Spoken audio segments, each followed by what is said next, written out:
Hello everyone, ayan guys, kumusta man ang lahat dyan? Ayan. At tayo ay, ito na naman po tayo ay habang araw-araw ganito guys yung ginagawa ko. Pagka dito lang man ako actually sa bahay at nag-online marketing ako.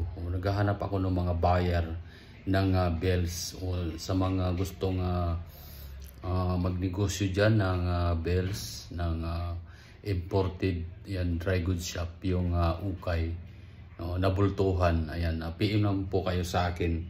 At actually meron akong page. Ayan guys, so ito yung page ko. Ayan. Ayan, dito po nakalagay yung dito ako nag-upload ng mga stocks. Ayan. May mga kanya-kanyang may mga kanya-kanyang description ng stock at meron na ding mga presyo. Ayan, sa mga gustong magnegosyo diyan, tuturuan ko kayo. At sa mga baguhan lang at para doon sa mga datihan naman, nagtitinda na talaga na ganito yung negosyo, ayan, pwede ako makakatulong sa inyo guys. Ayan, may mga iba't iba tayong klase ng stock. Japan bells at saka US bells, lahat ng yan ay factory sold at galing mismo ng nasa ibang bansa at minamarket ko po yan. Kaya sa mga nagtitinda dyan ng mga imported dry goods shop, ayan, PM lang po kayo sa akin. Marami tayong stocks na ialok sa inyo. Ayan guys, so tingnan nyo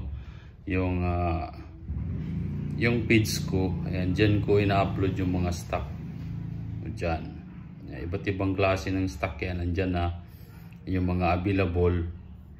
At para dun sa mga gusto, ayan, magnegosyo, ayan, magtinda ng ukay bells. Ayan, dito lang.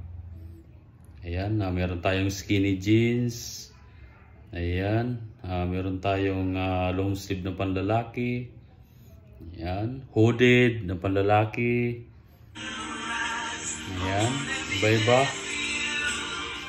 Pagka binuksan nyo po yung page ko guys, makikita nyo yung mga naka-upload na stock at meron na ring presyo.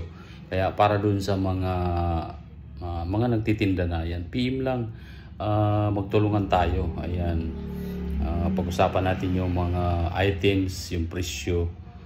Actually dito ako nakatutok talaga. Ayan. Ayan, may mga cotton blouse. Ayan, ladies jeans number 1. Ayan. Mini dress. Ayan, mga class A na po yan guys. Ayan, ladies jumpsuit. Ito maganda, ladies jumpsuit.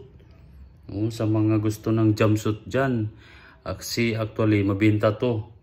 Yung mga gusto ng jumpsuit dyan, crop top. Ayan, crop top. Available pa po yan yung mga ganyang items.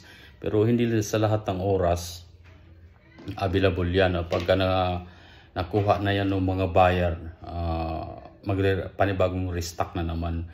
So para doon sa mga nagbabalak pa lang o para doon sa mga naghahanap ng negosyo, ayan, pwede dyan. Mas maganda yung sa retail nito kasi malaki yung kita. Sa isang bill yan ay actually 45 kilos yan at factory sealed na po yan. At meron siyang description. Meron din siyang code. Nagdidepende sa brand ng bulto.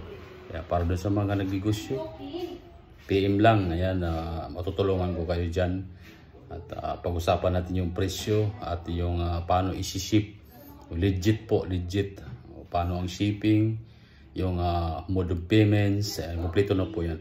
Kaya guys, para sa mga willing, ayan, maggusto magtinda o mag-business ng imported dry goods shop, PM na.